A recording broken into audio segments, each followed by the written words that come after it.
இப்ப என்ன செய்யறான்னா, மனிதர்களுடைய மனங்களை பொல்லாத நினைவுகளிலே, தேவனுக்கு விரோதமான நினைவுகளிலே நிரப்புவதற்கு அவன் காரியங்களை செய்கிறான். இப்போ கடைசி நாட்கள்ல அதிகமா செய்யறது அதுதான்.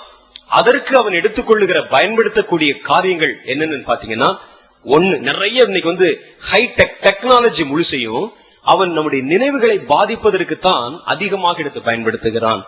இப்ப நீங்க நல்லா எடுத்து பாத்தீங்கன்னா, நம்பர் 1 அதுல செல்போன் முதல் இடம் வகிக்கிறது. செல்போன் போன் அப்படின்னு சொன்னாலே பேசுறதுக்கு தானே. ஆனா செல்போனை வச்சு எல்லாமே செய்யலாம். செல்போன்ல வச்சு இன்டர்நெட்ல போகலாம், செல்போன்ல வச்சு கல்யாணம் பண்ணலாம், செல்போன்ல நிச்சயார்த்தம் பண்றாங்க, செல்போன்ல எல்லா தப்பும் பண்ணலாம். போட்டோ எடுக்கலாம், போட்டோ எடுக்கிறதுக்கு போனுக்கு என்ன சம்பந்தம்? எடுக்கலாம். அதுல டிவி பார்க்கலாம், வீடியோ பார்க்கலாம், மெசேஜ் கொடுக்கலாம். இவைகள் எல்லாம் ஒரு மனிதனுக்குள்ள என்ன வருதுன்னா, இன்னைக்கு ஒரு புதிய ஒரு கலாச்சாரம் வந்திருக்கிறது. அதுல என்ன பண்றாங்க, முகம் தெரியாத ஆண்களோட பெண்களோட ராத்திரி நேரம் முழுவதும் ஆபாசமான SMS முறையிலே பேசிக் கொண்டிருக்கிறாங்க. யாருக்கு தெரிய போகுது? ராத்திரி பேசிட்டு காலையில அழிச்சிட்டு பேசாம படுத்தலாம். எங்கேயோ இருக்கிறவர்களோடு, அவங்க யாருனே தெரியாது. திடீர்னு வரும் ஒரு ராங் கால் அப்படின்னு வரும். நீங்க யாரு அப்படின்னு கேட்கும். நான் இன்னாரு அப்படின்னு சொல்லு. நீங்க யாரு? உங்க வயசு என்ன? நீங்க எங்க இருக்கீங்க? உங்களுடைய தோற்றம் எப்படி இருக்கும்? இப்படி இருப்பீங்களா, அப்படி இருப்பீங்களா? அப்புறம் இவர் தன்னு உடனே இவங்க பாப்பாங்க. இதே ஆள் நேரா பேசினா சம்மதிக்க மாட்டார்கள். முகம் தெரியாத ஒரு ஆள் தானே, தன் மனதில் இருக்கிற பாவத்தை எல்லாம் அவனோடு கூட பகிர்ந்து கொள்வார்கள். அவன் தன்னுடைய மனசுல இருக்கிற பாவத்தை எல்லாம் அவளோடு பகிர்ந்து கொள்வான். இன்னைக்கு இந்த ஆபாச SMS என்கிற ஒரு கலாச்சாரம் வேகமாய் பரவி வருகிறது. இந்த பாவத்தை ஒருவன் செய்தால் வெளியே யாருக்குமே தெரியாது. தகப்பனுக்கு தெரியாது, தாய்க்கு தெரியாது, ஏன் அந்த பாவம் செய்த மனிதனுக்கு கூட தெரியாது. இது யாருனே தெரியாது. பக்கத்துல யாருக்கும் தெரியாது. போனை உடனே அழிச்சிடலாம், எல்லாம் செஞ்சிடலாம். ஆனால் பிரியமானவர்களே, அவர்கள் செய்த அந்த பாவம் அவருடைய நினைவுகளின் தோற்றமாய் மாறிவிடுகிறது. அது யாருக்கும் தெரியாது, ஆனால் தேவனுக்கு தெரியும். கர்த்தர் நினைவுகளின் தோற்றம் பொல்லாததாய் மாறினால் அவைகளுக்கு தண்டனை கொடுக்க அவர் அறிந்தவராக இருக்கிறார். நான் யாருக்கு என்ன பாவம் செய்த ஆண்டவரே, என்னால யாரு பாதிக்கப்பட்ட ஆண்டவரே, அதெல்லாம் பேச முடியாது. நினைவுகளை கர்த்தர் வகையறுக்கிறவர் என்று வேதம் சொல்லுகிறது. நினைவுகளை நியாயம் தீர்க்கிறவர் என்று வேதம் சொல்லுகிறது. நினைவுகள் ஒவ்வொன்றும் அவருக்கு முன்பாக படங்களை போல காட்டப்படுகிறது.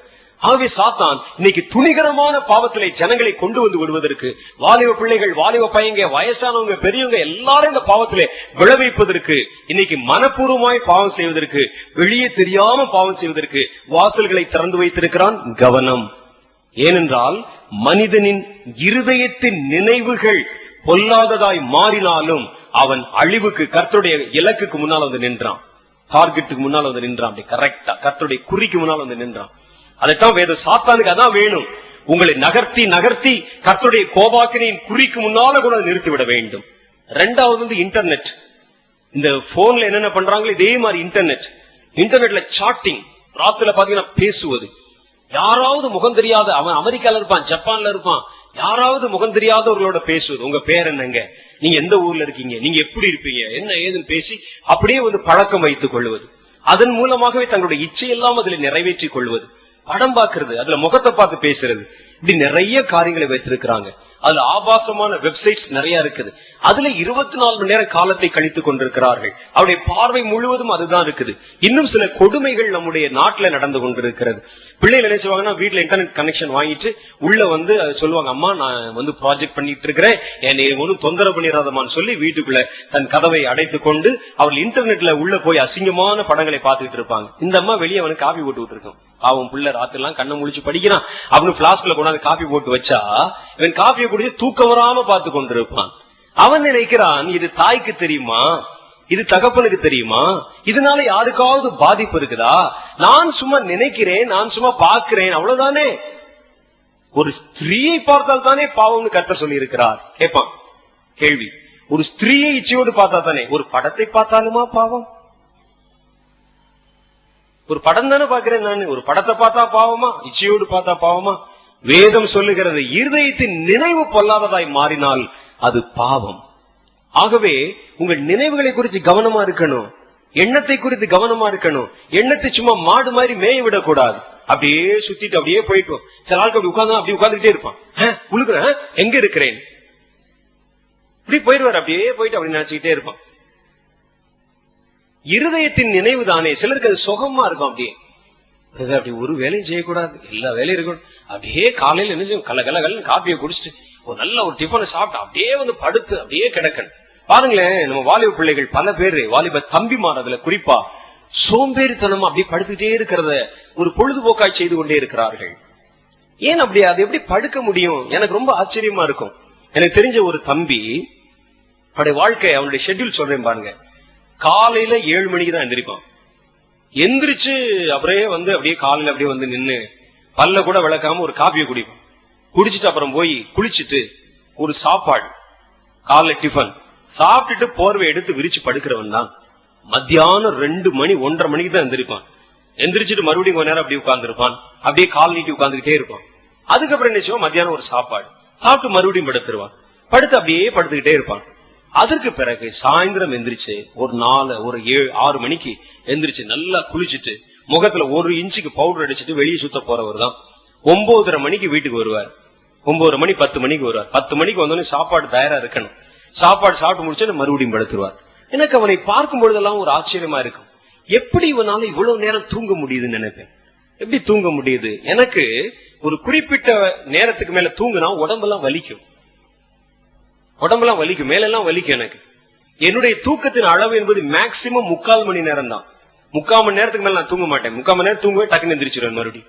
அப்புறம் கொஞ்ச நேரம் கழிச்சு ஏதாவது புத்தகம் படிச்சுன்னா அப்புறம் படுத்தா அப்புறம் ஒரு 3/4 மணி நேரம் இப்படி விட்டு விட்டா தான் தூங்குவேன்.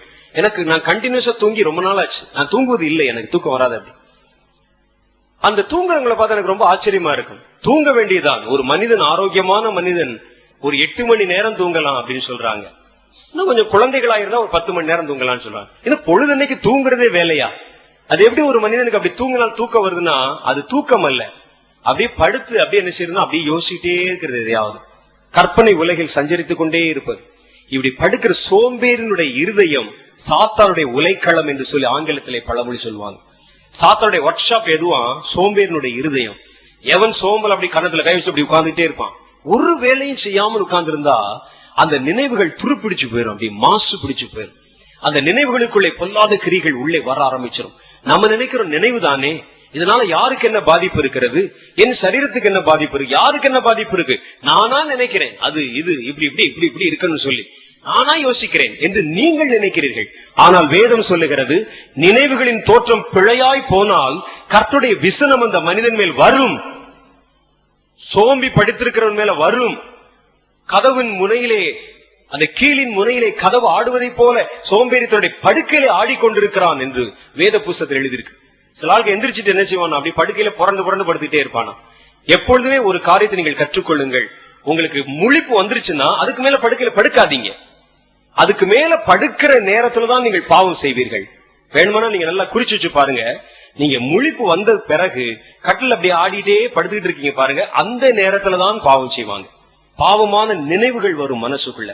ஆகவே நீங்கள் கற்றுக்கொள்ள வேண்டிய ஒரு காரியம், முழிப்பு வந்துருச்சுன்னு சொன்னா அடுத்த நிமிஷம் எந்திரிச்சிருங்க. தூங்காமல் கட்டில சும்மா படுக்காதீங்க. தூங்காம போர்வை எடுத்து போத்தாதீங்க. தூங்காம சும்மா அப்படி படுத்திருந்து சிந்தனைகளுக்கு இடம் கொடுக்காதீங்க. சிந்தனையில என்ன தப்புங்கன்னு நீங்க கேட்கலாம். வேதம் சொல்லுது, இருதயத்தின் நினைவுகள் நித்தமும் பொல்லாததே என்று கர்த்தர் கண்டு அவர்கள் அழிவுக்கு மூல காரணமாய் கர்த்தர் சொல்லுவது, கெட்டுப்போன இருதயம், கெட்டுப்போன சிந்தை, அப்படியே இருதயத்தை மேய விடுவது, அலைய விடுவது, இருதயத்தை தன் மன இஷ்டப்படி ஓட விடுவது. அது மனிதர்களுக்கு பாதிப்பு இல்ல, சமுதாயத்துக்கு பாதிப்பு இல்ல, ஆனால் அது கண்டிப்பாய் உனக்கு ஒரு பாதிப்பை கொண்டு வந்து விடும் என்று கர்த்தர் சொல்லுகிறார். அவன் இருதயத்தின் தோற்றம் எல்லாம் நித்தமும் பொல்லாததே என்று கர்த்தர் கண்டு அவர்களை படைத்ததற்கு கர்த்தர் விசனப்பட்டாராம். விசனப்பட்டார். ஏன் இவர்களை படைத்தேன்? சோம்பேறியை பார்த்தா கர்த்தருக்கு விசனம், சோம்பேறித்தனமான கிரிகளை பார்த்தால் கர்த்தருக்கு விசனம். நான் அடிக்கடி இப்படியே வந்து சர்ச்சுக்குள்ள அப்படியே வந்து கொண்டே இருப்பேன். ஏதாவது பொருள்கள் பயன்படாம இருந்தா உடனே கோயிலுக்குள்ள பாஸ்டர், அவர் தான் பொறுப்பாளர், அவரை கூப்பிட்டு சொல்லுவேன், ஏன் இந்த இடம் வந்து அப்படி பூட்டி வச்சிருக்கு, ஏன் இப்படி இருக்கு, கூட்டக்கூடாது, அது எல்லாம் பயன்படுத்திக் கொண்டே இருக்க வேண்டும், கர்த்தருக்கு உபயோகமாயிட்டே இருக்கணும். ஏனென்றால் எது ஒண்ணு நீங்க பயன்படுத்தாம போடுறீங்களோ அது சாத்தான் எடுத்து பயன்படுத்த ஆரம்பித்து விடுவார். கர்த்தருக்கு உபயோகமாயிட்டே இருக்கணும். ஏன் இப்படி இருக்கு? நான் கேட்டேன், புஸ்தக கடை ஏன் பூட்டி இருக்கு? எப்பவுமே ஏன் புஸ்தக கடை பூட்டி இருக்கிறீங்க? வாரத்துக்கு ஒரு நாள் திறக்கணும், ஏன் கட்டினீங்க? அந்த கடை எடுத்துருங்க. அப்படி நான் சொன்னேன், போன வாரம் அப்படிதான் சொன்னேன். ஏன் புஸ்தக கடை பூட்டி வைக்கிறீங்க? அது பூட்டக்கூடாது. கர்த்தர் பூட்டவா கொடுத்தா? இப்படி பூட்டி வச்சிருந்தா கர்த்தர் நெசி வரான். ஏன் இதை கொடுத்தேன் இது விசனப்படுவாராம். ஏன் கொடுத்தேன்? தூங்குவது மனிதன் தன்னை ரெஃப்ரெஷ் பண்ணிக் கொள்வதற்கும் தன்னை வளர்த்துக் கொள்வதற்கும் தான், தன்னுடைய சரீரத்தை வந்து புதுப்பித்துக் கொள்வதுதான் தூக்கத்தை படைச்சார். ஒரு மனிதன் தூங்கிக் கொண்டே இருப்பதற்காக கர்த்தர் அவனை சமுதாயத்தில் படைக்கல. கர்த்தர் படைத்த நோக்கத்தை ஒரு மனிதன் நிறைவேற்றாவிட்டால் அந்த மனிதன் மேல்